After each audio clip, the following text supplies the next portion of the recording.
जी बच्चों अस्सलाम वालेकुम। वालेकुम सलाम। वालेकुम सलाम सर। उम्मीद है कि आप सब लोग खैर खैरियत से होंगे। So today is our lecture number 21, the last topic of knee joint. In the last lecture, we have learned about the total knee arthroplasty, its indications, its precautionary measures, the types of total knee arthroplasties, and the surgical approaches we can use for total knee arthroplasty, their advantages and disadvantages. So, in this lecture, we are going to learn about the common soft tissue injuries that can occur at the knee joint. Most common soft tissue injuries at the knee joint are the injuries related to the ligaments or the menisci. ठीक है, आप सबको पता है कि नी joint की जो stability है, नी जॉइंट इटसेल्फ अगर एनाटॉमिकली उसका स्ट्रक्चर देखा जाए कि बोनी पार्टनर से उसको कोई स्टेबिलिटी मिलती है तो वो बहुत कम है बोनी पार्टनर्स की वजह से, जैसे फेमोरल कॉन्डाइल्स या टिबियल प्लेट्यूज। आपको पता है दे आर इनकॉन्ग्रुएंट, ठीक है, they are not so much congruent क्योंकि tibial plateaus it is flat articular surface whereas the femoral condyles they are condyle shaped, they are convex articular surfaces. So इनकी stability जो है knee joint की stability it is usually provided by the ligaments and the menisci. So the ligaments, cruciate ligaments, the anterior and posterior cruciate ligament, and the collateral ligaments on the medial and the lateral side. ठीक है, इन चारों ligaments की वजह से knee joint को stability मिलती है, ठीक है, in all the four directions, anteroposterior direction and media lateral direction में. और इसके अलावा मेनिस्काई हैं जो कि हेल्प करते हैं नी जॉइंट की कॉन्ग्रुएंसी को बेहतर करने के लिए. So all these tissues they are prone to injury. ठीक है, हम वन बाय वन इनके मैकेनिज्म पढ़ेंगे और सिर्फ एक लिगामेंट से रिलेटेड हम लोग उसके सर्जिकल मैनेजमेंट पढ़ेंगे और उस सर्जिकल मैनेजमेंट को हम लोग यूज कर सकते हैं for all the other ligaments as well. ठीक है, और उसके अलावा जितनी भी हम लोग सर्जरी के बाद प्रिकॉशनरी मेजर्स देखेंगे वो सारा कुछ सेम होगा तमाम बाकी लिगामेंट्स के लिए. ठीक है, यहाँ तक बात की समझ आ गई है? Yes, sir. Yes, sir. So I'm going to start screen sharing with you people of lecture number 21. So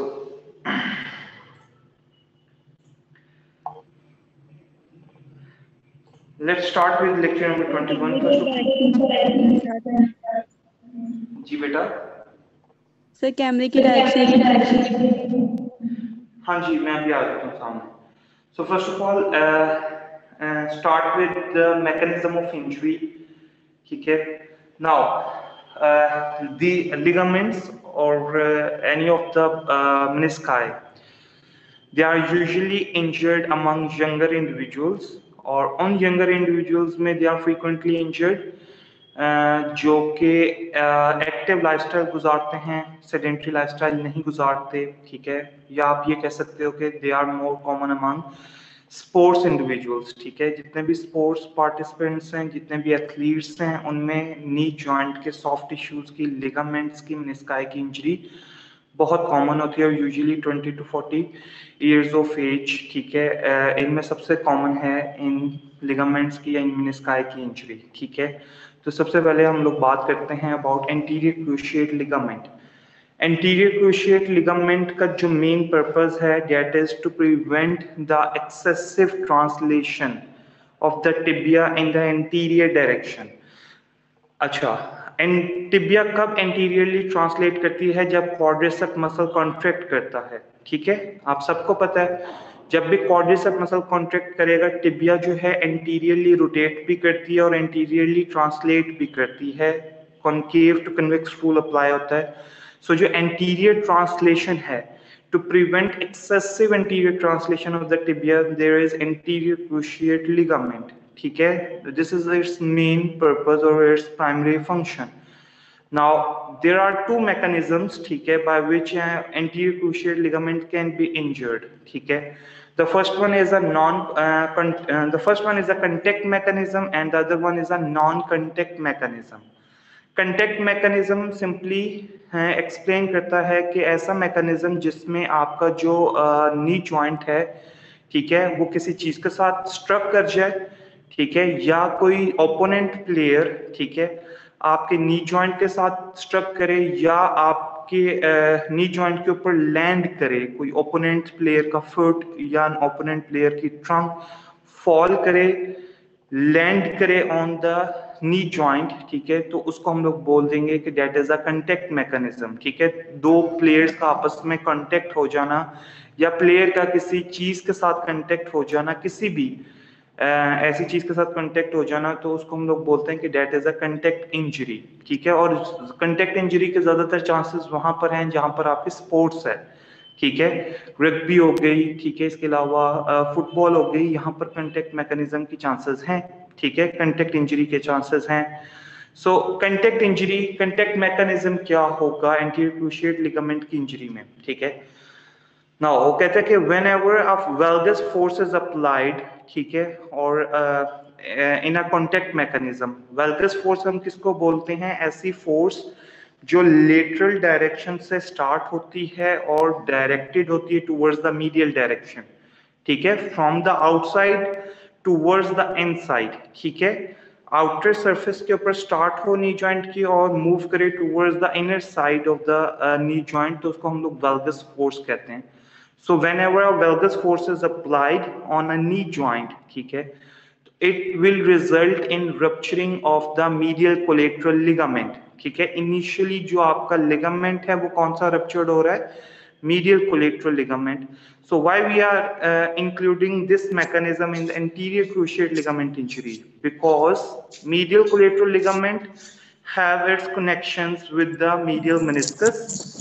Medial collateral ligament has its connections with the anterior cruciate ligament.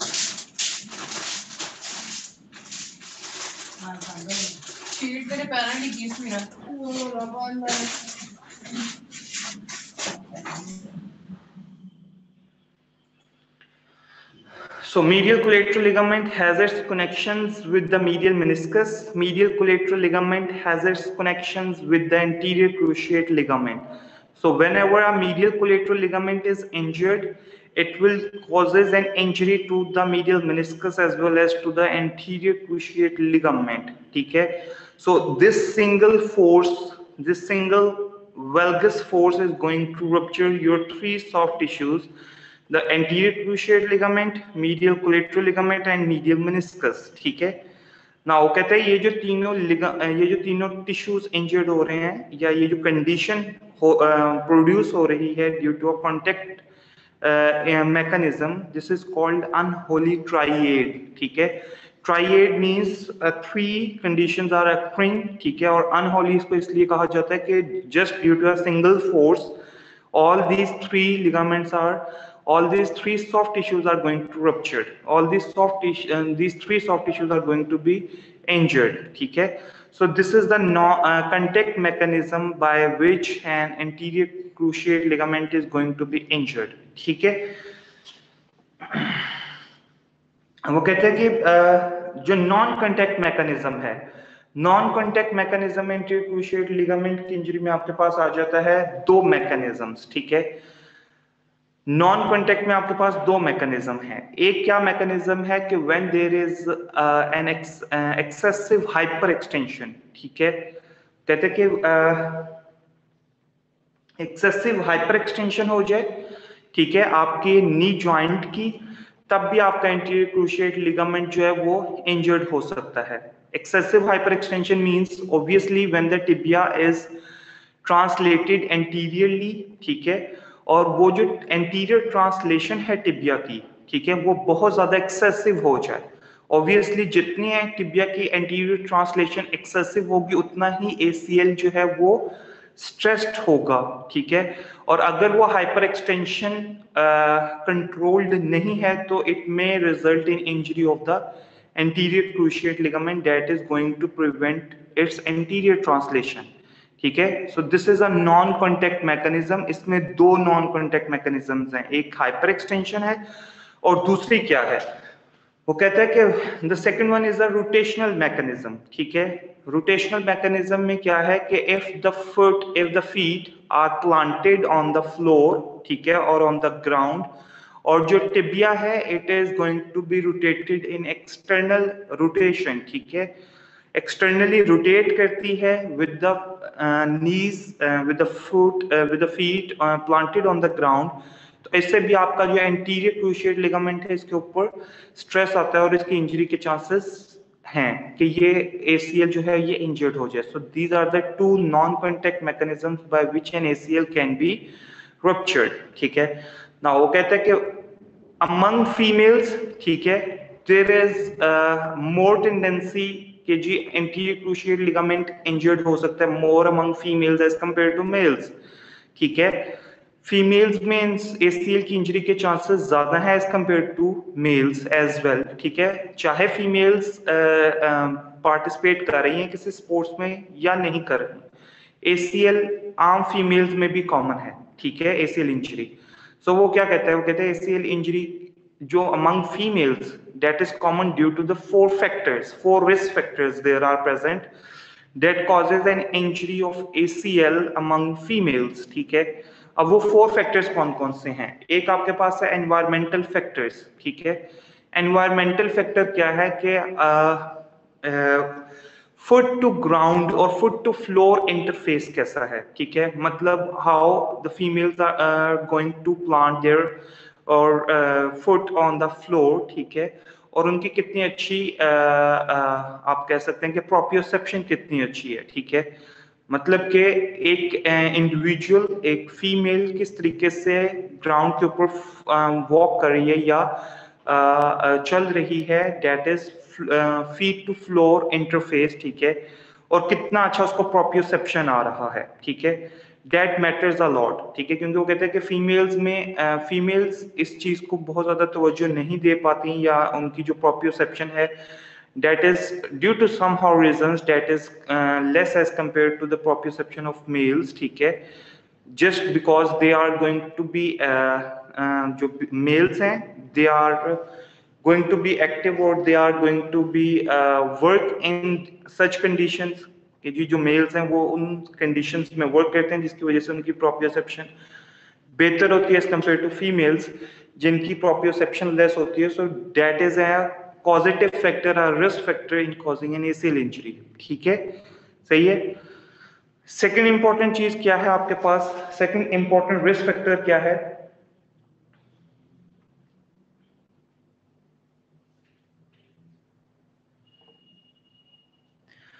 Now, second important risk factor is beta. The anatomical risk factors. ठीक है, anatomical risk factors means there is a anatomical differences among males and females। ठीक है, वो anatomical differences क्या क्या हो सकते हैं? एंटीरियर क्रूशिएट लिगामेंट की लेंथ हो सकती है, एंटीरियर क्रूशिएट लिगामेंट की थिकनेस हो सकती है। ठीक है, among females it is thinner as compare to males जिसमें वो थिक होता है, और ACL में ACL among males that is a longer. ठीक है, और अलाउ करता है कि वो अच्छी ट्रांसलेशन करे टिबिया, लेकिन एट एक्सट्रीम रेंज। ठीक है, ACL will be able to prevent its further translation. ठीक है, जबकि फीमेल्स के अंदर ACL का जो साइज है डेट मैटर्स अ लॉट, और उस ACL एनाटॉमिकल डिफरेंस की वजह से फीमेल्स में ACL इंजरी के चांसेस ज्यादा हैं। तो second is anatomical risk factors. The third one is hormonal differences. ठीक है, जितने भी हार्मोनल डिफरेंसेस हैं obviously we have learn that the estrogen and the female hormone। ठीक है, estrogen is going to maintain the body functions all the time, all the life till its menopause। ठीक है, और जब menopause के बाद oestrogen का लेवल कम होना शुरू होता है तो आपकी जितने भी बॉडी फंक्शंस हैं they are going to be weaker. ठीक है, वो चाहे मस्कुलोस्केलेटल सिस्टम हो, ठीक है, वो चाहे डाइजेस्टिव सिस्टम हो, वो चाहे कोई भी सिस्टम हो, तो एस्ट्रोजन का जो इफेक्ट है आपके जितने भी सिस्टम्स हैं उनके ऊपर कम होना शुरू हो जाता है, जिसकी वजह से भी आपका ACL की इंजरी कॉमन है among females as compared to males. The fourth factor is, ठीक है, बायोमैकेनिकल फैक्टर्स, ठीक है। This biomechanical factor is going to play an important role, ठीक है। अब बायोमैकेनिकल फैक्टर क्या एक्सप्लेन करता है कि what is the alignment of the trunk with the lower extremity, what is the alignment of the pelvis with the lower extremity, ठीक है, what is the alignment of the hip joint with the knee joint and what is the alignment of the knee joint with the ankle joint, ठीक है, सही है। और इसके अलावा जो आपका गेट है, ठीक है, आप whether your gait is correct or not, ठीक है, among females, और इसके अलावा पोस्चर, ठीक है, कि कितना अच्छा पोस्चर एक फीमेल अडॉप्ट कर सकती है during activities of daily living, ठीक है। तो ये जो बायोमैकेनिकल रिस्क फैक्टर्स हैं, ठीक है, ये भी एक इंपॉर्टेंट रोल प्ले करते हैं in causing frequent injury of ACL among females, ठीक है। पोस्चर, आप सबको पता होगा कि जो मतलब हमारी मदर की एज की हैं, ठीक है, उनमें एज जो भी एज है, लेट्स से 40, 45, ठीक है, उस एज की वजह से या उनकी एक्टिविटीज की वजह से जो उन्होंने काम करने होते हैं, ठीक है, दे आर मोर और less going to adopt a poor posture, ठीक है, सही है। और उस पुअर पोस्चर की वजह से ही आपके बायोमैकेनिकल डिफरेंसेस क्रिएट होते हैं, जिसकी वजह से ACL इंजरी के चांसेस बढ़ जाते हैं, ठीक हो गया। So this is all about the injury among females, ठीक है, एंटीरियर क्रूशिएट लिगामेंट। जी बेटा। Sir shoe to surface interface बता देंगे?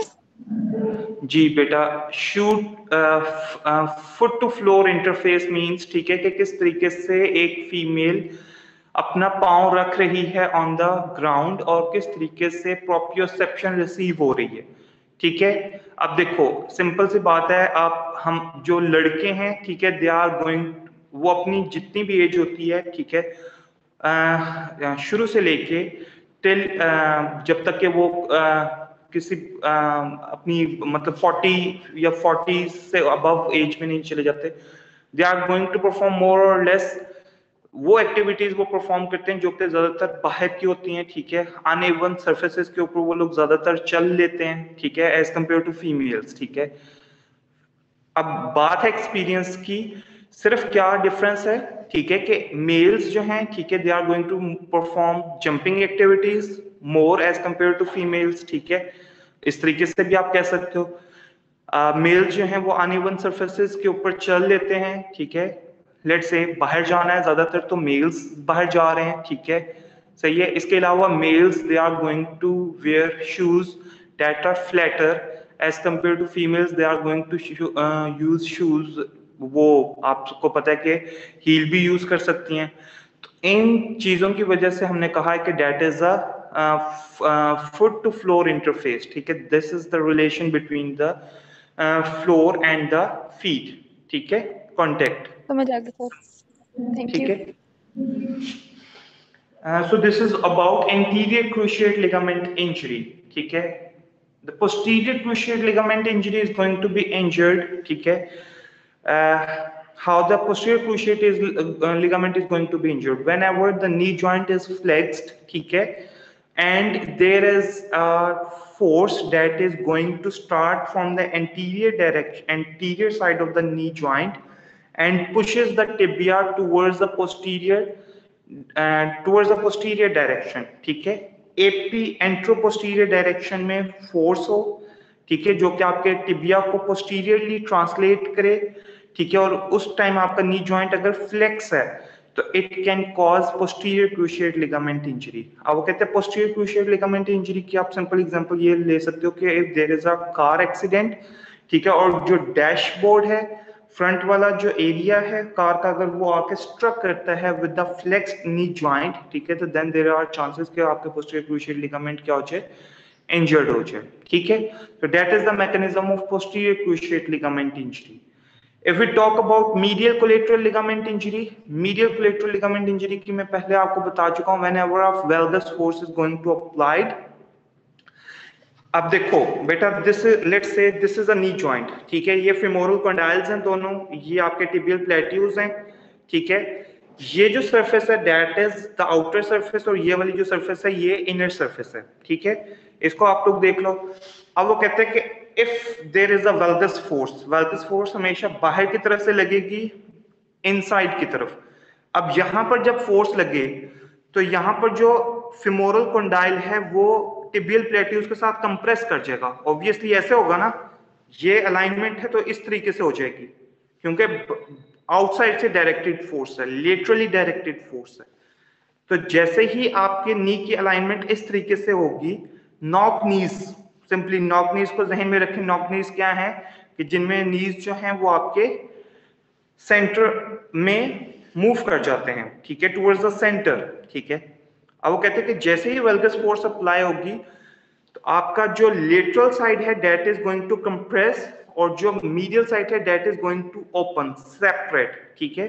लेटरल साइड आपकी कंप्रेस करना शुरू कर जाएगी और मीडियल साइड आपकी ओपन होना शुरू हो जाएगी। इस मीडियल साइड की ओपनिंग को कौन प्रिवेंट करे, that is medial collateral ligament, ठीक है। तो whenever the valgus force is going to apply, medial collateral ligament जो है वो रप्चर होगा जब medial collateral ligament स्ट्रेस होके उसको प्रिवेंट करने की कोशिश करेगा कि ये सेपरेट ना हो, मीडियल साइड से ये आर्टिकुलर सर्फेसेस सेपरेट ना हो, ठीक है। तो that is the mechanism of medial collateral ligament injury. If we talk about lateral collateral ligament injury, तो that is a varus force. Varus force का मतलब क्या है कि ऐसी फोर्स जो मीडियल नी जॉइंट की मीडियल साइड से स्टार्ट होके कहां पर डायरेक्ट हो, टुवर्ड्स द लेटरल साइड, ठीक है। और इसमें क्या होगा कि जैसे ही वेरस फोर्स अप्लाई होगी तो जो मीडियल साइड की आर्टिकुलर सर्फेसेस है, मीडियल फीमोरल कंडाइल और medial tibial plateaus, they are going to be compressed, ठीक है। However the lateral sides, the lateral femoral condyle and the lateral tibial plateaus, they are going to be open up, ठीक है। इसकी opening की वजह से क्या होगा कि आपका लेटरल कोलेटरल लिगामेंट इंजर्ड हो जाएगा, ठीक है। So lateral collateral ligament is going to be injured as a result of varus force, and medial collateral ligament is going to be ruptured as a result of valgus force, ठीक है। लेकिन medial collateral ligament के chances injury के ज्यादा हैं as compare to lateral collateral ligament, क्योंकि varus force को apply होने के लिए एक रास्ता चाहिए, एक एरिया चाहिए, ठीक है। आपका मीडियल साइड जो है वो ऑब्वियसली आपकी ऑपोजिट साइड, ऑपोजिट लेग जो है वो प्रोटेक्ट करेगी है, ठीक है। अगर राइट साइड की मीडियल, राइट लेग की मीडियल साइड है तो उसको प्रोटेक्ट करने के लिए लेफ्ट लेग है, लेफ्ट लेग की मीडियल साइड है तो उसको प्रोटेक्ट करने के लिए राइट लेग है। तो वेरस फोर्स के अप्लाई होने के चांसेस बहुत कम होते हैं, वेल्गस फोर्स के अप्लाई होने के चांसेस ज्यादा होते हैं, क्योंकि ये वेकेंट है एनवायरमेंट में, ओपन है आपकी लेटरल साइड, ठीक है। बच्चों बात की समझ आई है इस चीज की? जी सर। Yes sir.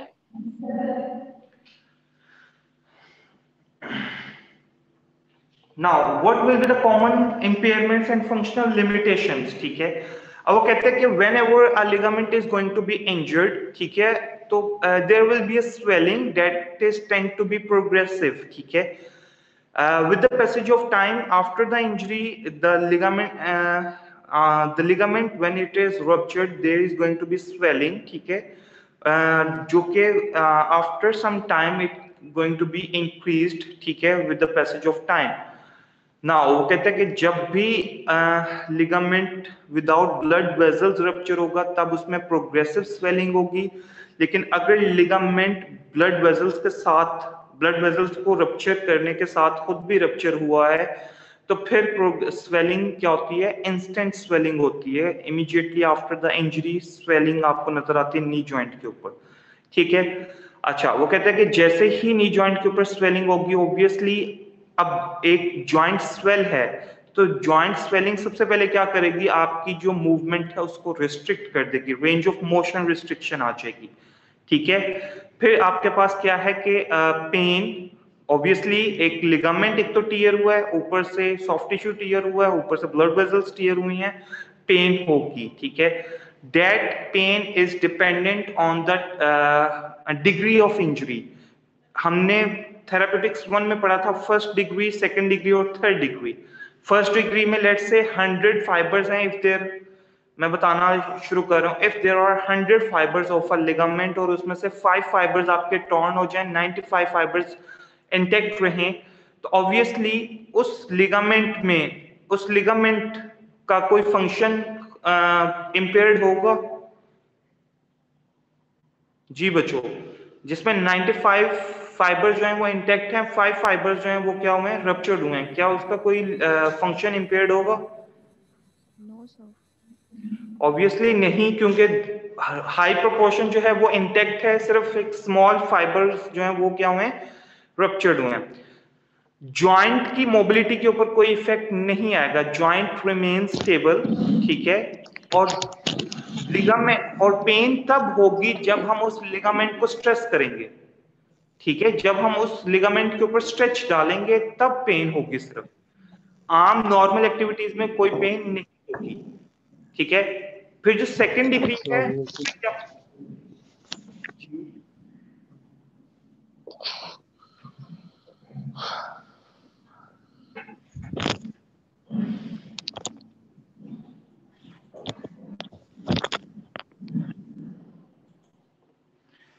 और जो सेकंड डिग्री है, ठीक है, इसका मतलब क्या है कि इफ देयर आर 100 फाइबर्स, ठीक है, उसमें से आपके जो 50 फाइबर्स हैं, ठीक है, अगर वो 50 फाइबर्स, आप 100 में से 50 फाइबर्स टॉर्न हो जाएं और 50 फाइबर्स क्या रहें, इंटैक्ट रहें, ठीक है, तो उसको हम लोग बोलते हैं कि that is a second degree.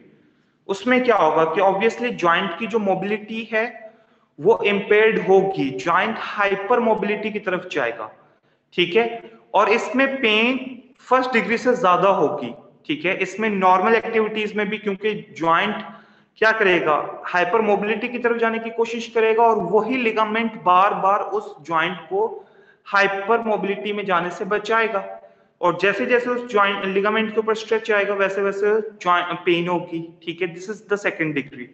Third degree क्या है कि 100 में से 100 के 100 फाइबर्स कट ऑफ हो गए हैं, कोई भी इंटैक्ट नहीं रहा, ठीक है, लिगामेंट की अपनी कोई नर्व सप्लाई नहीं होती। तो जैसे ही लिगामेंट की अपनी नर्व सप्लाई होती है, जैसे ही लिगामेंट का टीयर हो जाता है, कंप्लीट टीयर हो जाता है, तो क्योंकि नर्व सप्लाई कट ऑफ हो जाती है जिसकी वजह से पेन नहीं होती, ठीक है, सही है। तो आफ्टर द इंजरी पेशेंट अगर लिगामेंट स्ट्रेच हो भी जाएगा तो ऑब्वियसली वो तो लिगामेंट कट ऑफ हो गया, अब तो लिगामेंट का कोई भी फाइबर इंटैक्ट नहीं है कि जिसके ऊपर स्ट्रेच आए तो पेन हो उसमें, ठीक है, अब तो कंप्लीटली कट ऑफ हो गया। तो आफ्टर द इंजरी पेशेंट को पेन नहीं होती, लेकिन जॉइंट का जो फंक्शन है, जॉइंट को जो कंट्रोल करना है, स्टेबिलिटी का जो फंक्शन है वो सारा लॉस हो जाता है, जॉइंट लेक्सिटी की तरफ चला जाता है, इंस्टेबिलिटी की तरफ चला जाता है, ठीक है। हम हाइपर मोबिलिटी नहीं कह रहे, हम इंस्टेबिलिटी कह रहे हैं। इंस्टेबिलिटी से क्या होगा, सबलक्सेशन के चांसेस होंगे, डिसलोकेशन के चांसेस होंगे। समझ आ गई बात की? So these are the 3 degrees, ठीक है।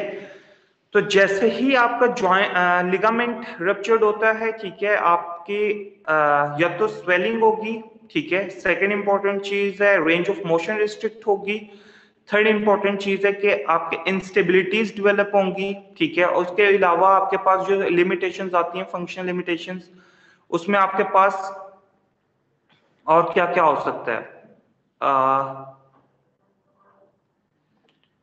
इसके अलावा आपके पास मस्कुलर टाइटनेस डेवलप हो सकती है, मसल स्पैज्म आ सकता है ड्यू टू द इंजरी, ठीक है, कॉन्ट्रैक्चर्स डेवलप हो सकते हैं with the passage of time, ठीक है।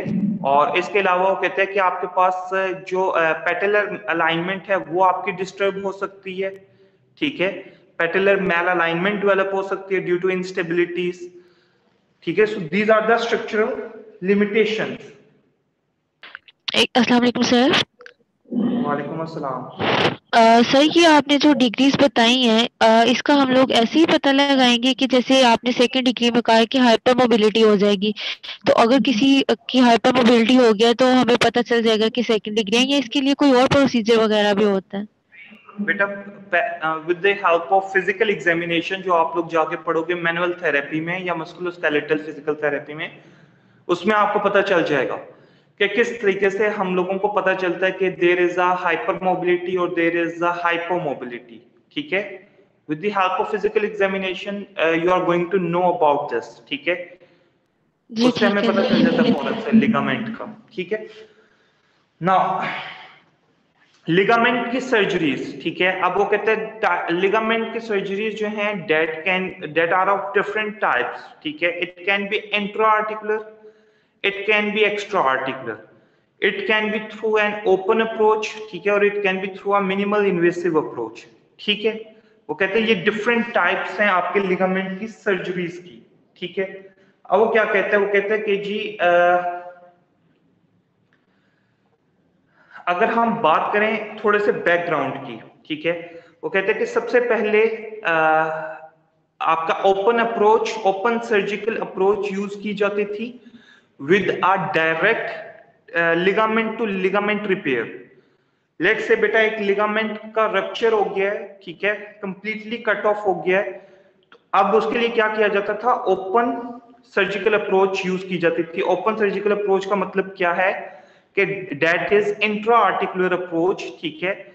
आपके जॉइंट कैप्सूल को ओपन किया जाता था, जॉइंट की सर्फेसेस को ओपन किया जाता था, और वहां पर जो लिगामेंट होता था, जो भी लिगामेंट टियर हुआ है, उसको एंड टू एंड सुचर कर दिया जाता था with the help of staples, ठीक है। स्टेपल्स मजबूत होती हैं, ठीक है। लेकिन वो कहता है कि इसका नुकसान क्या था, इसका एक डिसएडवांटेज था। वो डिसएडवांटेज क्या था कि इसमें री इंजरी के चांसेस बहुत ज्यादा थे, ठीक है। कि वो जो स्टेपल्स थे, क्योंकि वो एंड टू एंड लिगामेंट क्या होता है कि श्रिंक कर जाता है आफ्टर द इंजरी, ठीक है। तो जैसे ही हम उस लिगामेंट को आपस में जोड़ते थे, ऑब्वियसली उसके जो एंड्स होते हैं वो भी क्या हो जाते हैं, सॉफ्टन हो जाते हैं, जैसे हमने टेंडन में पढ़ा था। इसी तरीके से जो लिगामेंट के एंड्स होते हैं वो भी सॉफ्टन हो जाते हैं, तो जब हम उनको स्टेपल करते हैं तो उसमें लूजनिंग के चांसेस आ जाते हैं, ठीक है, और री इंजरी दोबारा हो जाती है। तो इस अप्रोच को छोड़ दिया गया कि जी आप डायरेक्ट अप्रोच यूज ना करें, direct end to end approach use ना करें, ठीक है। फिर अप्रोच हमने क्या यूज की, ठीक है, उसमें मॉडिफिकेशन लेकर आए, ठीक है। हमने उसमें क्या किया कि हमने ओपन अप्रोच ही यूज की, ठीक है, इंट्रा आर्टिकुलर अप्रोच यूज की, और उस इंट्रा आर्टिकुलर अप्रोच में हमने क्या किया कि पहले जो हम लिगामेंट टू लिगामेंट रिपेयर करते थे, हमने उस लिगामेंट टू लिगामेंट रिपेयर को क्या किया, खत्म कर दिया कंप्लीटली। हमने लिगामेंट्स जो नेचुरल लिगामेंट था, जो टियर हुआ था, हमने उसको कट ऑफ कर दिया, ठीक है। और उसको कट ऑफ करने के बाद हमने वहां पर क्या कर दिया, ट्रांसप्लांट कर दिया एक आर्टिफिशियल लिगामेंट, ठीक है। अब वो कहते हैं वहां पर ये जो आर्टिफिशियल लिगामेंट हमने ट्रांसप्लांट किया, ठीक है, अब उसका भी वो कहते हैं कि एक नुकसान था कि उसमें हमें इमोबिलाइजेशन बहुत देर तक करनी पड़ती थी, प्रोलॉन्ग इमोबिलाइजेशन करनी पड़ती थी। बेटा समझ आ रही है, ठीक है। पहले में हमने क्या किया, समझ आ रही है। लिगामेंट को, नेचुरल लिगामेंट को एंड टू एंड हमने रिपेयर कर दिया, ठीक है। ये सबसे पहला स्टेप था। इसको मॉडिफाई किया गया कि जी आप लिगामेंट को कट कर दो कंप्लीटली, और इसकी जगह पर एक आर्टिफिशियल इम्प्लांट यूज कर दो, या आर्टिफिशियल लिगामेंट एक इंसर्ट कर दो। लेकिन उस आर्टिफिशियल को इंसर्ट करने के बाद हमें प्रोलॉन्ग इमोबिलाइजेशन की तरफ जाना पड़ता था, और वेट बेयरिंग जल्दी नहीं हो सकती थी, ठीक है।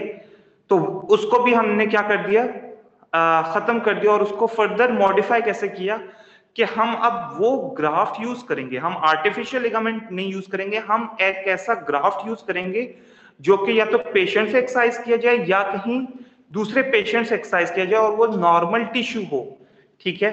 अब वो क्या कहते हैं, वो कहते हैं कि इसमें हम लोगों ने क्या किया, हम लोगों ने दो ग्राफ्ट यूज किए हैं। मोस्ट कॉमनली हम दो ग्राफ्ट यूज करते हैं। एक तो हम यूज करते हैं पेटेलर टेंडन को, और एक हम करते हैं सेमी टेंडिनोसिस ग्रेसिलस टेंडन को, ठीक है। सेमी टेंडिनोसिस और ग्रेसिलस का एक कॉमन टेंडन है जो कि medial side of the joint, knee joint के पर आके, टिबिया पर आके अटैच होता है।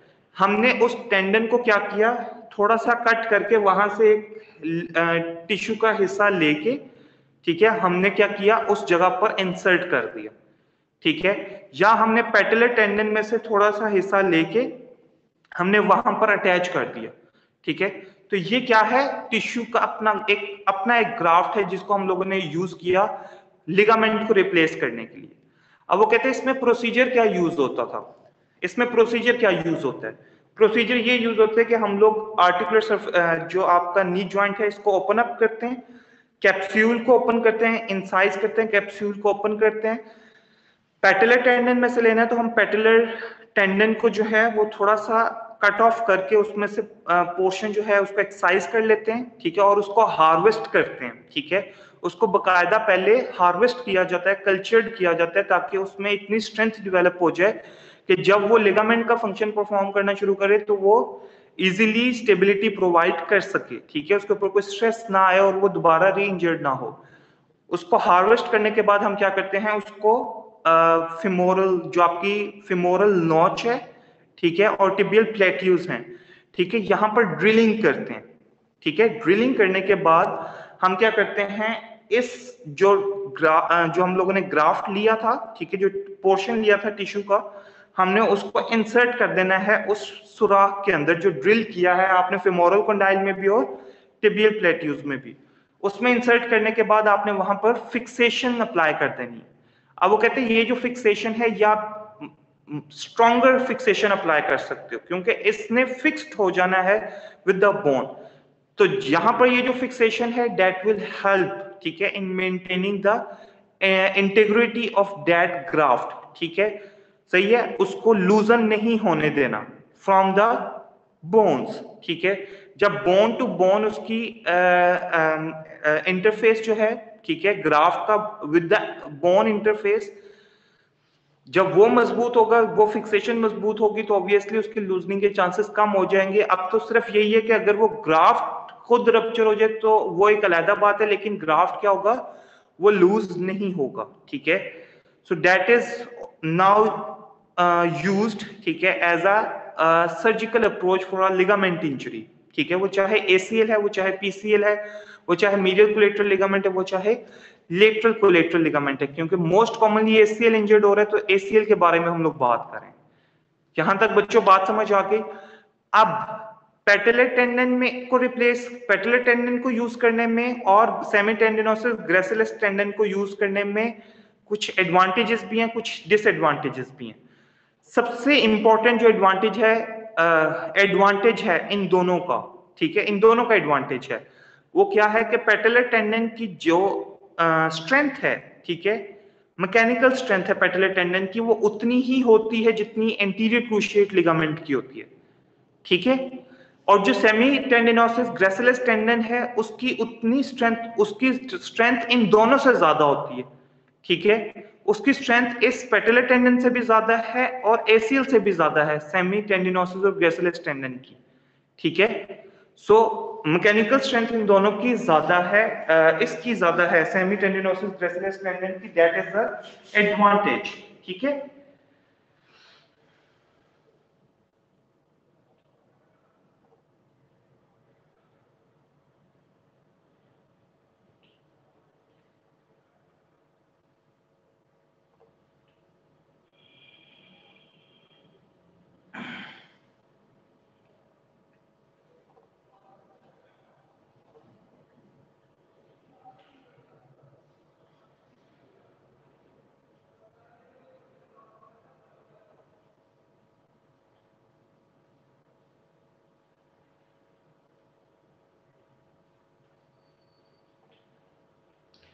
Now these are the advantages for a patellar tendon replacement, ठीक है। अब सबसे पहले बात क्या है कि it has a high tensile strength, ठीक है, इसकी स्ट्रेंथ अच्छी है पेटेलर टेंडन की, almost similar to the anterior cruciate ligament. फिर सेकंड क्या है कि it has a secure fixation, ठीक है, with the bone above bone, that is the femoral notch and the tibial plateaus, इसके साथ इसकी फिक्सेशन बहुत अच्छी हो जाती है।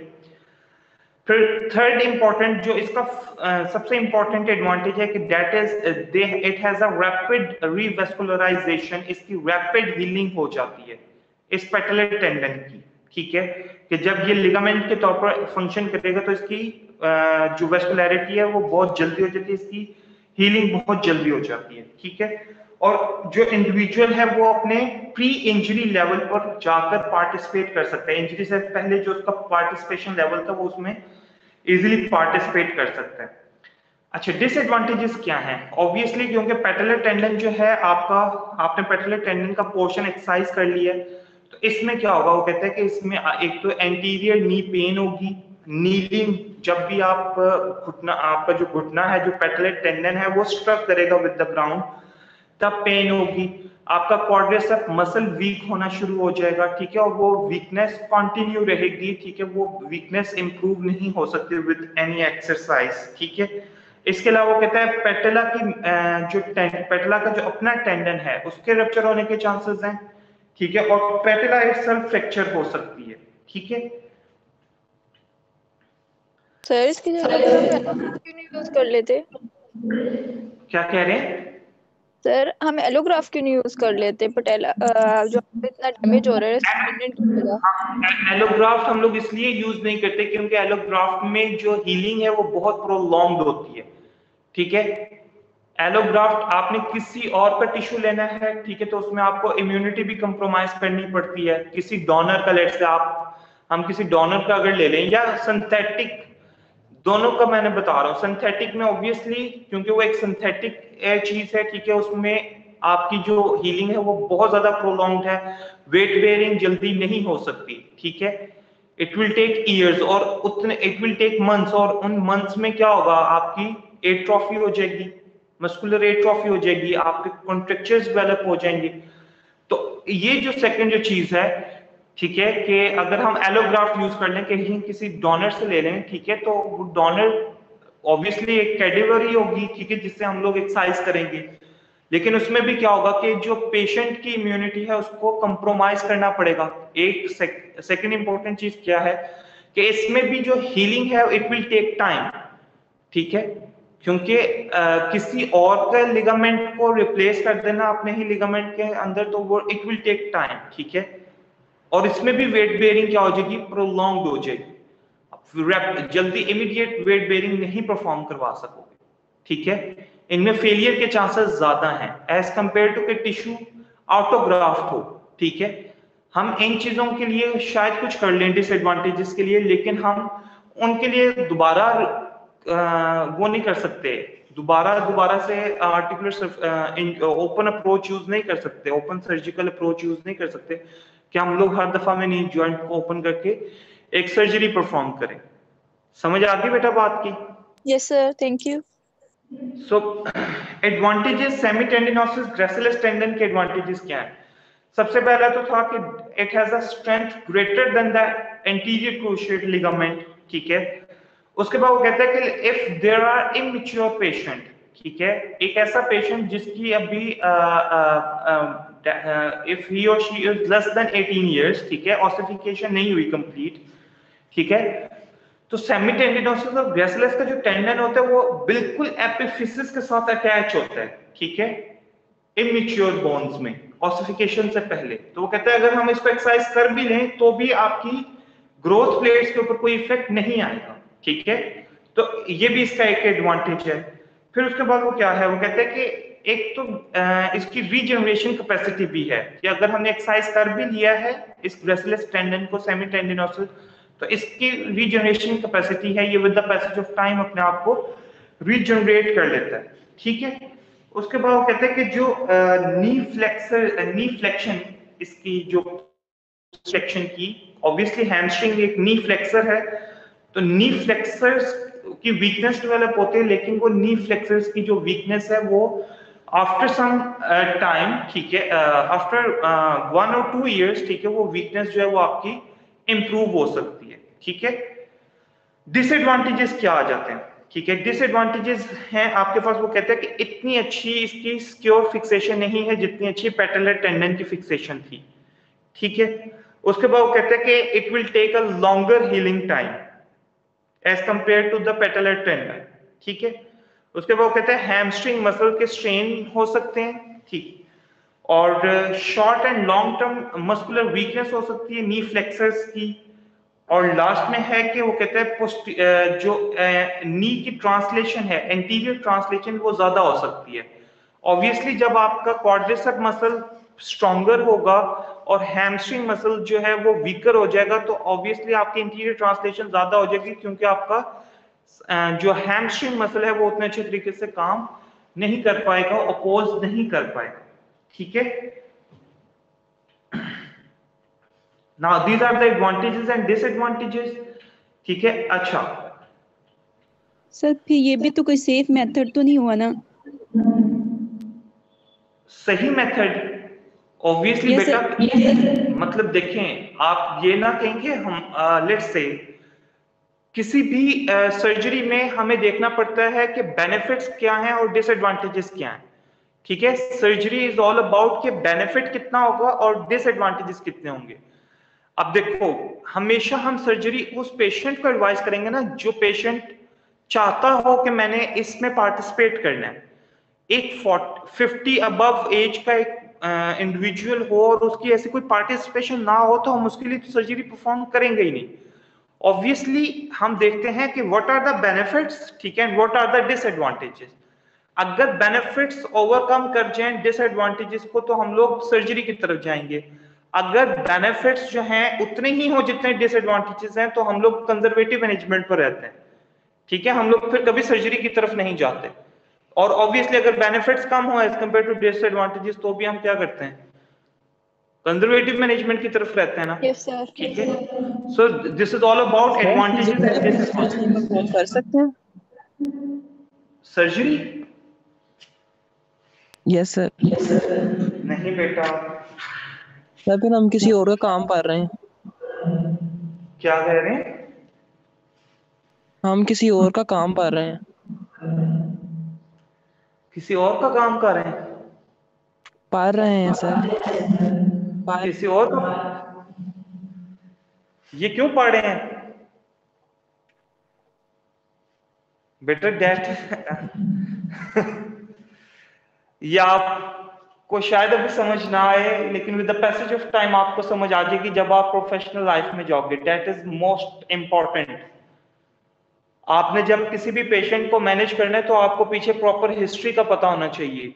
ठीक है, आपको सर्जन सिर्फ ये बताएगा कि इसमें ये अप्रोच यूज हुई है या उसने लिखा हुआ होगा। जब आपने पढ़ा होगा तो आपको सारा पता होगा कि इसमें कहां पर इंसिजन हुआ है, कौन कौन से टिश्यूज को एक्सरसाइज किया गया है और मैंने कैसे कैसे with the help of with care मैंने कैसे पेशेंट को रिहेबिलिटेट करना है। ठीक है, ऐसे जाओगे विदाउट एनी नॉलेज, ठीक है, तो आपको कोई भी नहीं बताएगा कि बेटा यहाँ पे ये टिश्यू इंजर्ड हुआ था, यहाँ पे ये टिश्यू रप्चर्ड हुआ है और आपने ये रिहेबिलिटेशन परफॉर्म करनी है।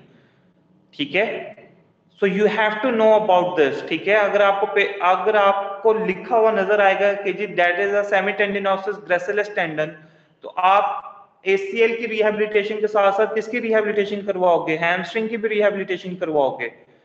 ठीक है, नहीं तो आप यही देखते रहोगे कि मैंने ACL की ही रिहेबिलिटेशन करवानी है बस। ठीक है, इसलिए सर्जरी आपने परफॉर्म नहीं करनी, वो कभी भी नहीं हम कर सकते। But the main function is कि आपको कम से कम पता तो हो, आपको नॉलेज होना चाहिए। जितना नॉलेज आपको होगा इस चीज का कि what are the approaches we can use, इतना किसी सर्जन को भी नहीं हो सकता। बहुत कम ऐसे सर्जन होते हैं जिनको इन अप्रोचेस का पता होता है। ठीक है, कि हम हिप जॉइंट के लिए इतनी अप्रोचेस यूज कर सकते हैं।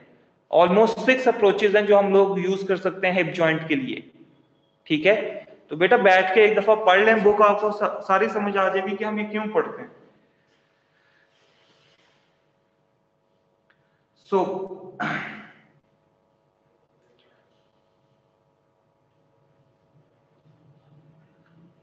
नाउ हीलिंग की अगर हम बात करें, whenever there is a graft at the site, ठीक है, तो सबसे पहले वो कहते हैं कि जो पहली स्टेज आती है दैट इज जिसमें वेस्कुलैरिटी आपकी कंप्लीटली खत्म हो जाती है। ठीक है, और उसके बाद जो स्टेज आती है उसमें वेस्कुलैरिटी फौरन से इंक्रीज करती है और with the passage of time आपका जो टिश्यू है, जो ग्राफ्ट है, वो हील होना शुरू हो जाता है। ठीक है, so these are the stages. The first stages of decreased vascularity, the other stages of increased vascularity, and with the passage of time जो है वो आपकी रिहैबिलिटेशन स्टार्ट हो जाती है और आपका जो ग्राफ्ट है वो हील होना शुरू हो जाता है। वो कहते हैं ये जो टाइम पीरियड है नॉन वेस्कुलैरिटी का और उसके बाद रैपिड वेस्कुलैरिटी का, ये बहुत इंपॉर्टेंट है। ठीक है, क्योंकि इसमें रिकरेंट इंजरी के चांसेस सबसे ज्यादा होते हैं। इसमें सबसे ज्यादा केयर के साथ आपने पेशेंट को मैनेज करना होता है। ठीक है, ये जो इनिशियल 6 to 8 वीक्स होंगे, ठीक है, आफ्टर द ऑपरेशन, हमारे गोल्स क्या होंगे लिगामेंट सर्जरी परफॉर्म करने के? ऑब्वियसली जॉइंट के फंक्शन को इंप्रूव करना है, जॉइंट की स्टेबिलिटी को इंप्रूव करना है, ठीक है। इसके अलावा वो कहता है कि जो सबसे सेकंड इंपॉर्टेंट फंक्शन है कि आपने वेट बेयरिंग को बेहतर करना है, क्योंकि ऑब्वियसली अगर लिगामेंट्स रप्चर्ड होंगे तो उतनी अच्छी वेट बेयरिंग नहीं होगी, पेशेंट को हमेशा ये फील होगा कि मेरा घुटना निकलने लगा है, ठीक है। सो वेट बेयरिंग आपकी इंप्रूव, पेशेंट की इंप्रूव हो जाएगी। उसके बाद कहते हैं कि आपकी प्रोप्रियोसेप्शन इंप्रूव होती है। ऑब्वियसली जितने भी आपके लिगामेंट्स हैं they are playing an important role in transferring sensory information of the joint towards the central nervous system. तो जब लिगामेंट्स रिपेयर हुए होंगे, ठीक है, तो ऑब्वियसली आपकी जो प्रोप्रियोसेप्शन है वो इंप्रूव रहेगी और फर्दर इंजरी के चांसेस मिनिमाइज हो जाएंगे, ठीक है।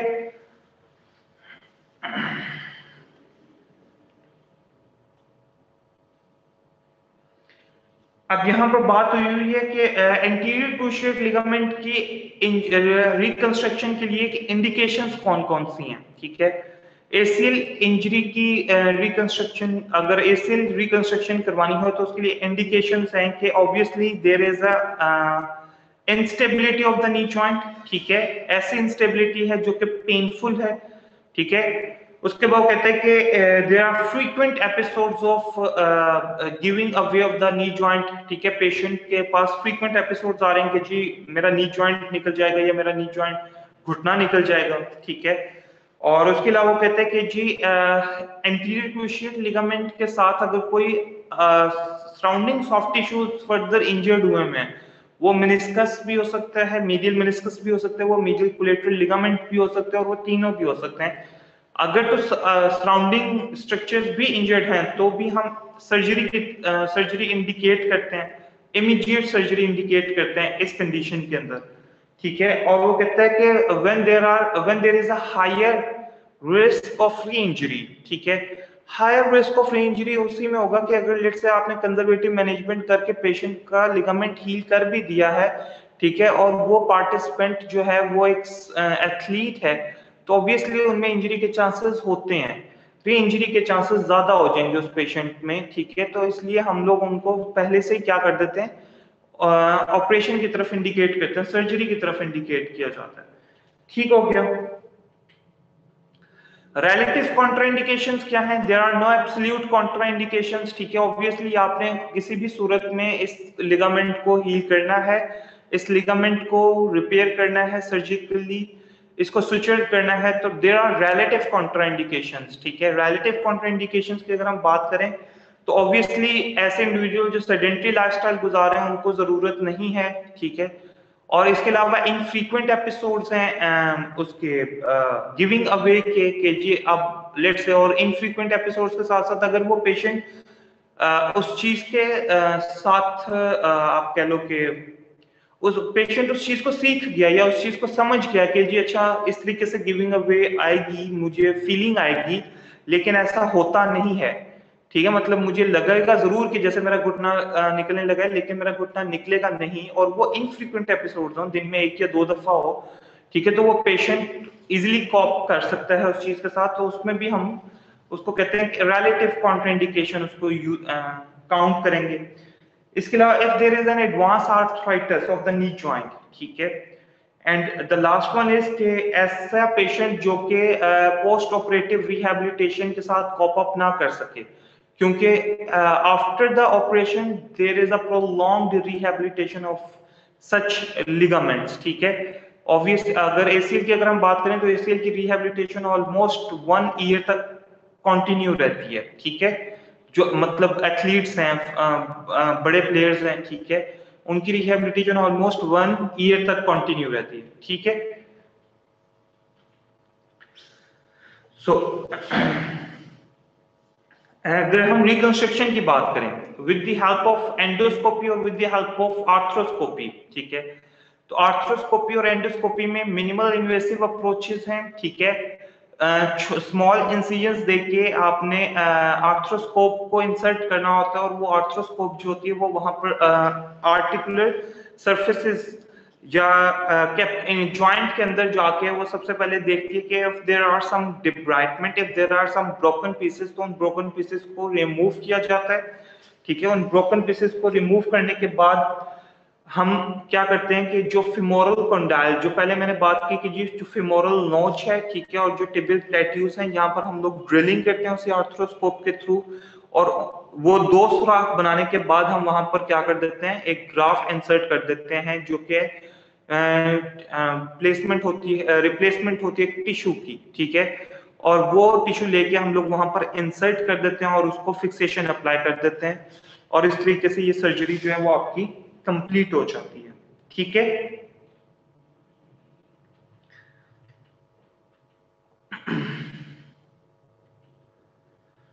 Now the most important resistance training, ठीक है। आफ्टर द ऑपरेशन आपने रेजिस्टेंस एक्सरसाइजेस किस तरीके से परफॉर्म करनी है, ठीक है। सबसे पहले वो कहते हैं कि आपने एक्सरसाइजेस को प्रोग्रेस करना है ग्रेजुअली, ठीक है, with hamstring tendon graft then with patellar tendon graft, ठीक है। अब वो कहते हैं कि जो हैमस्ट्रिंग टेंडन जहां पर आपने यूज किया है वहां पर आपकी प्रोग्रेशन ज्यादा स्लो होनी चाहिए, ठीक है, और उसके अलावा जो आपका पेटेलर टेंडन है, जहां पर आपने जिस पेशेंट में आपने पेटेलर टेंडन को ग्राफ्ट के तौर पर यूज किया, वहां पर आप इसको इस प्रोग्रेशन को इंक्रीज भी कर सकते हो, ठीक है। लेकिन जो जहां पर हैमस्ट्रिंग का टेंडन रिप्लेस हुआ है वहां पर आपने प्रोग्रेशन को स्लो रखना है, ग्रेजुअल रखना है, ठीक है। उसके बाद कहते हैं कि आपने जहां पर आपका हैमस्ट्रिंग मसल की जो हैमस्ट्रिंग टेंडन है, ठीक है, उसकी आप जहां पर हैमस्ट्रिंग टेंडन का ग्राफ्ट यूज हुआ है उसमें आप नी फ्लेक्सर्स के ऊपर बहुत इंपॉर्टेंट रोल प्ले करते हो, नी फ्लेक्सर्स की आप स्ट्रेंथनिंग करवाओगे, ठीक है।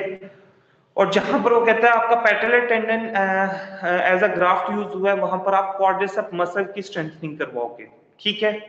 फिर जो सेकंड इंपॉर्टेंट चीज आ जाती है दैट इज कि ओपन चेन और क्लोज चेन, ठीक है। अब वो कहते हैं कि क्लोज चेन आप कब यूज करोगे, ठीक है।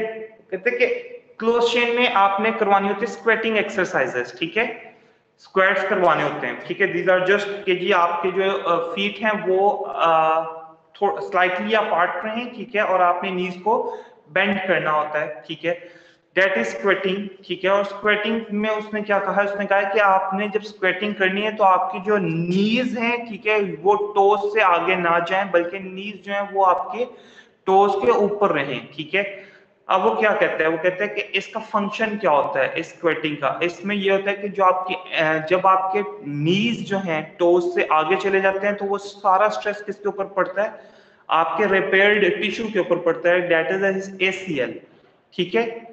लेकिन जब आप नीज को अलाइंड रखते हो विद द टोस तो वो सारा कंट्रोल कौन कर रहा होता है, आपके मसल्स कर रहे होते हैं, क्वाड्रिसेप मसल रोल प्ले कर रहा होता है। क्वाड्रिसेप मसल को तो ऐसा कुछ नहीं हुआ, तो क्वाड्रिसेप मसल उस चीज को कंट्रोल कर रहा होता है, ठीक है, क्लोज चेन में। उसके बाद कहते हैं कि आपने 90 डिग्री ऑफ नी फ्लेक्शन से 60 डिग्री ऑफ नी फ्लेक्शन तक क्वाड्रिसेप की क्लोज चेन एक्सरसाइजेस परफॉर्म नहीं करनी। इसका मतलब क्या है कि आपने फुल स्क्वेटिंग की तरफ नहीं जाना, आपने हाफ स्क्वेटिंग करनी है, ठीक है।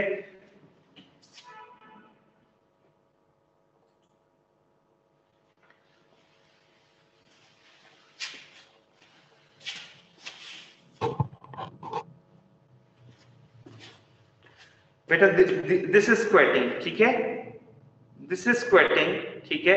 अब वो क्या कहता है कि अगर आप कंप्लीटली स्क्वेटिंग करोगे, ठीक है, तो ऑब्वियसली हम पेशेंट को इस तरीके से स्टेबलाइज कर देते हैं पीछे with the back with the wall, ठीक है, और पेशेंट जो है वो क्या करता है, स्क्वेटिंग करता है। ये ऑलमोस्ट 90 डिग्री की स्क्वेटिंग है, ठीक है। लेकिन वो क्या कह रहे हैं कि आपने 90 डिग्री की स्क्वेटिंग नहीं करवानी, 60 से 90 की नहीं करवानी है, आपने कितनी करवानी है, हाफ स्क्वेटिंग करवानी है। समझ आ गई बेटा, दिस इज। अब देखो मेरे जो टोज हैं, ठीक है, जो मेरे फीट हैं, दे आर अवे, ठीक है, और मेरे नीज उन टोज से आगे नहीं जा पा रहे, ठीक है। अगर आप बिल्कुल यहां पर करोगे, ठीक है, आप अपने फीट को विद द वॉल कर लोगे तो ऑब्वियसली आपके नीज कहां जाएंगे, आगे की तरफ, ठीक है। ओपन चेन में वो क्या कहते हैं, वो कहते हैं कि आपने जब भी हिप मसल की स्ट्रेंथनिंग करवानी है ओपन चेन एक्सरसाइजेज में, तो आपने कभी भी टिबिया के ऊपर रेजिस्टेंस अप्लाई नहीं करनी, बल्कि आपने नी से अबव रेजिस्टेंस अप्लाई करनी है हिप जॉइंट के मसल्स की स्ट्रेंथनिंग के लिए, ठीक है। उसके बाद वो कहते हैं जब आपने क्वाड्रिसेप मसल की स्ट्रेंथनिंग करवानी है तो आपने तब भी क्वाड्रिसेप मसल की स्ट्रेंथनिंग के लिए डिस्टल टिबिया को यूज नहीं करना, ठीक है। आप रेजिस्टेंस वो यूज करोगे या उस प्लेस के ऊपर यूज करोगे जो कि सबसे करीब होगी नी जॉइंट के, ठीक है। आपने डिस्टल टिबिया को यूज नहीं करना रेजिस्टेंस अप्लाई करने के लिए, वो चाहे मैनुअल रेजिस्टेंस हो, वो चाहे मैकेनिकल रेजिस्टेंस हो, या वो चाहे फ्री लिफ्ट्स हो, ठीक है, वेट एंकल वेट्स हो, आपने उनको यूज नहीं करना। आपने वही एंकल वेट्स कहां पर यूज करने हैं, मिड शैफ्ट पर यूज कर सकते हो या just close to the knee joint, ठीक है, सही है। इससे होता क्या है कि इससे आपका जो लेवरेज है, ठीक है, that is going to be increased, ठीक है। आपका जो मसल है वो कंट्रोल करेगा as compare to the ligament itself, ठीक है। फिर इसके अलावा वो कहते हैं कि आपने ओपन चेन जो नी एक्सटेंशन है उसको अवॉइड करना है बिटवीन 45 टू 15 डिग्रीज, ठीक है। इसमें सबसे ज्यादा जो टिबिया है वो एंटीरियरली ट्रांसलेट करती है और सबसे ज्यादा स्ट्रेस पड़ता है एंटीरियर क्रूशिएट लिगामेंट के ऊपर, तो इसमें वो कहता है आपने मिनिमाइज रखना है, अवॉइड करनी है इसको ओपन चेन एक्सरसाइज में, ठीक है। समझ आ गई बात कि 45 से 15 डिग्री ओपन चेन में आपने अवॉइड करनी है, 60 से 90 डिग्री आपने क्लोज चेन में अवॉइड करनी है। बेटा दोनों में बहुत डिफरेंस है। अगर आप क्लोज चेन में initial range of motion use कर सकते हो, लेकिन वो ही इनिशियल रेंज ऑफ मोशन आप ओपन चेन में यूज नहीं कर सकते। दोनों चीजों में डिफरेंस आ रहा है, ठीक है। Clinical, this is what we call clinical reasoning, कि हम 60 से 90 डिग्री में क्यों नहीं कर सकते, ठीक है, क्लोज चेन में, और ओपन चेन में हम फर्स्ट 15 से 45 डिग्री पे क्यों नहीं कर सकते, ठीक है। अगर आपको एनाटॉमी याद हो तो हमने बात की थी पीक टॉर्क की, कि जो क्वाड्रिसेप मसल की टॉर्क प्रोड्यूस होती है, जो कॉन्ट्रैक्टाइल फोर्स प्रोड्यूस होती है, वो इस 15 से 45 डिग्री में सबसे ज्यादा होती है। तो जब टॉर्क ज्यादा होगी तो टिबिया की एंटीरियर ट्रांसलेशन भी ज्यादा होनी है, ठीक है, और एंटीरियर ट्रांसलेशन ज्यादा होगी तो सारा स्ट्रेस किसके ऊपर आएगा, उस रिपेयर्ड टिश्यू के ऊपर आएगा। Now meniscal tears, meniscal tears में आपके पास आ जाते हैं मैकेनिज्म्स ऑफ इंजरी। मेनिस्काई बेटा तभी इंजर्ड होते हैं जब आपका नी जॉइंट फ्लेक्स्ड हो, ठीक है, नी जॉइंट की फ्लेक्शन के साथ आपके नी जॉइंट की रोटेशन हो, ठीक है, और उसके साथ आपके पास नी जॉइंट के ऊपर कंप्रेशन हो, ठीक है। ये तीनों कॉम्बिनेशन हैं जो कि आपके लिगामेंट को, जो कि आपके मेनिस्काई को इंजर्ड करते हैं। अब वो क्या कहते हैं, वो कहते हैं कि मीडियल मेनिस्कस तब इंजर्ड होगा जब आपकी टिबिया एक्सटर्नली रोटेट कर रही होगी, ठीक है, और बाकी दोनों चीजें कॉमन होंगी कि नी जॉइंट फ्लेक्स्ड होगा और कंप्रेशन होगी नी जॉइंट के ऊपर। और वो कहते हैं लेटरल मेनिस्कस तब इंजर्ड हो रहा होगा जब आपकी टिबिया इंटरनली रोटेट करेगी और नी आपका फ्लेक्स्ड है, नी के ऊपर कंप्रेशन है, ठीक है। This is the mechanism for medial and the lateral meniscus, ठीक है। उसके बाद मीडियल मेनिस्कस, अगर मेनिस्कल इंजरी हो जाए तो इंपेयरमेंट कौन कौन सी हो सकती हैं, उसमें वो कहते हैं कि सबसे पहले जॉइंट लाइन टेंडरनेस आ सकती है, पेन डेवलप हो सकती है। जॉइंट लाइन टेंडरनेस का मतलब क्या है कि जहां पर दोनों आर्टिकुलर सर्फेसेस मिलकर आपकी जॉइंट लाइन बना रही हैं, उस जॉइंट लाइन के अराउंड आपको टेंडरनेस मिलती है जब आप पल्पेट करते हो मेनिस्काई को, ठीक है। इसके अलावा वो कहते हैं नीज जो है वो लॉक हो जाते हैं जब भी आपका मेनिस्काई जो है वो टीयर होता है, स्वेलिंग हो सकती है, ठीक है, पेशेंट वेट बेयरिंग नहीं परफॉर्म कर पाता, ठीक है, मेनिस्कल इंजरी की वजह से। और इसके अलावा वो कहते हैं गिविंग अवे फीलिंग आती है कि अभी मेरी कोई चीज घुटने में से निकल जाएगी, ठीक है। इसके लिए हम लोग सर्जिकल मैनेजमेंट कौन कौन सी यूज कर सकते हैं, या हम कंप्लीट मेनिसेक्टमी कर सकते हैं, कंप्लीट रिमूवल कर सकते हैं मेनिस्कस का, या हम पार्शियल रिमूवल कर सकते हैं मेनिस्कस का, या हम मेनिस्कस को रिपेयर कर सकते हैं, ठीक है। अब बेटा देखो meniscus, let's say this is a meniscus, ठीक है, ये एक मेनिस्कस है, इसमें इंजरी क्या होगी कि ये यहाँ लेट्स से ये सेंटर में से क्या हो जाएगा, टीयर हो जाएगा इसका सेंटर में से, ठीक है। जैसे एक कोई भी एक शीट है, कोई भी एक कपड़ा है, वो सेंटर में से उसका टीयर हो जाए तो उसको हम लोग बोलेंगे कि that is a meniscal tear, ठीक है, ये मेनिस्कल इंजरी है। अब वो क्या कहते हैं, वो कहते हैं ये जो मेनिस्काई की जो आउटर पोर्शंस होते हैं, ठीक है, they are more vascular as compare to their central portions, ठीक है।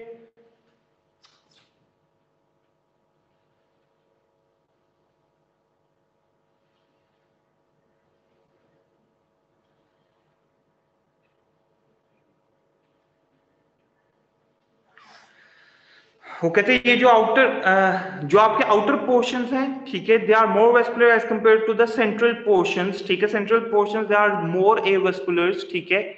तो वो कहते हैं सेंट्रल पोर्शन में अगर टीयर हो जाता है और वो लार्जर टीयर है तो हम उसमें उसको पार्शियल मेनिसेक्टमी करने की कोशिश करेंगे या कंप्लीट मेनिसेक्टमी की तरफ जाएंगे, उसको रिपेयर करने की कोशिश नहीं करेंगे। रिपेयर हमेशा उस मेनिस्कस को करेंगे जहां पर वेस्कुलैरिटी ज्यादा होगी, ठीक हो गया। डेप्थ होगी टीयर की वो कम होगी और टीयर का साइज छोटा होगा, वहां पर हम रिपेयर करने की कोशिश करेंगे। उन दो ये लेट्स से जो दो सरफेसेस वे मूव की हैं, हम उनको करीब लाने की कोशिश करके उनको स्विंग करने की कोशिश करेंगे, ठीक है। This is the management of the meniscus, ठीक है।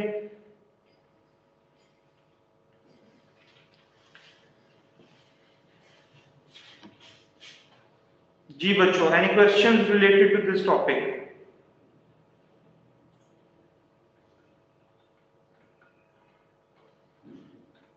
सर ओपन चेन में लिखा हुआ था क्या कह रहे हो? सर ओपन चेन में PRT लिखा हुआ था, वो क्या है? PRE progressive resistance exercise. बेटा जो हम लोगों ने थेरेप्यूटिक एक्सरसाइज 1 में पढ़ी थी, ऑक्सफोर्ड रेजीम पढ़ी थी, ठीक है। दिस वो जो इसमें हम number of repetitions day by day ज्यादा करते हैं, इंटेंसिटी ज्यादा करते हैं। पहले 50% इंटेंसिटी होती है, फिर 75% और फिर 100%। डिलॉर्मे टेक्निक पढ़ी थी, ठीक है, याद है? 100% से डिक्रीज कर दो 75 जी सर। स्ट्रेंथ ट्रेनिंग के लिए या एंड्योरेंस ट्रेनिंग के लिए हम लोग जो ट्रेनिंग के लिए हम लोग यूज करते हैं टेक्निक्स। सर जी बेटा। सर हम लोगों ने जो रेजिस्टेंस ट्रेनिंग के अंदर आपने बताया था ना कि हैम्स का अगर टेंडन यूज किया तो हमें फ्लेक्सर की स्ट्रेंथनिंग करानी है और कुछ क्वाड्स का बोला था, ये रिपीट कर दें। अच्छा देखो, जहां पर हम पैटेलर टेंडन को यूज करेंगे ना ग्राफ के लिए, पैटेलर टेंडन को, वहां पर क्वाड्रिसेप की स्ट्रेंथनिंग करवानी है। जहां पर हम सेमी टेंडिनोसिस ग्रेसिलिस के टेंडन को यूज करेंगे वहां पर हमने हैमस्ट्रिंग की रिहैबिलिटेशन करवानी है, ठीक हो गया? Okay sir.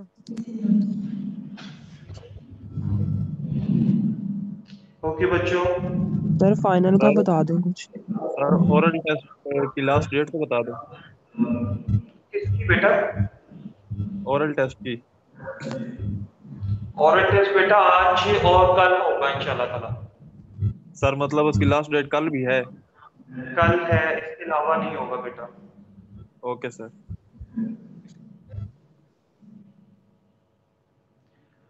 बेटा फाइनल एग्जाम में मैं आप लोगों को बता दूंगा इंशाल्लाह ताला, आप लोगों का कोर्स तो खत्म हो जाए।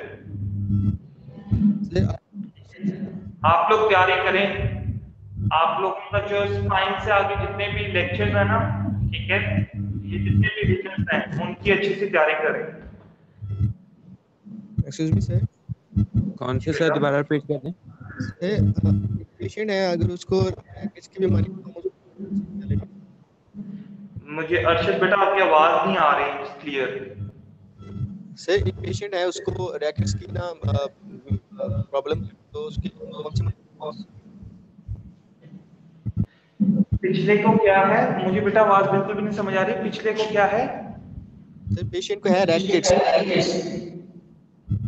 तो कौन से सर कह रहे हैं पेशेंट को रिकेट्स है, हम ये बता दें मोडेलिटीज या क्या ट्रीट करेंगे उसको? अच्छा पेशेंट को रिकेट्स है? Yes sir. बेटा एज क्या है उसकी? सर एज प्रॉपर अगर तो बेटा देखो एज काफी ज्यादा हो गई है, ठीक है, तो उसके लिए सर्जरी ही होती है, ठीक है।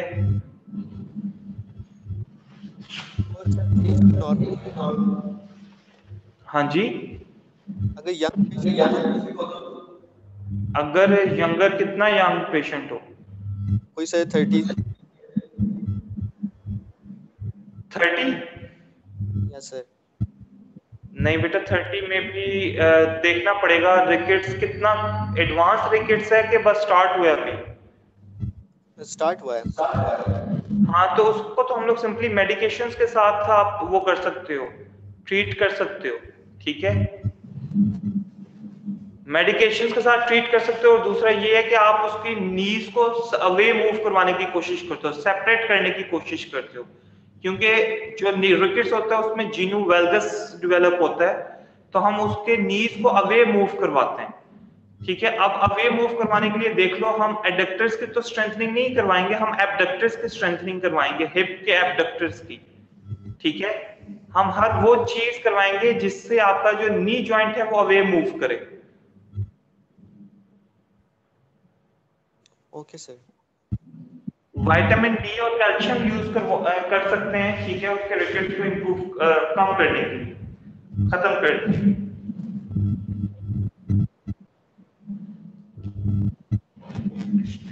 This is all about today's lecture. Okay, बच्चों, अल्लाह हाफिज।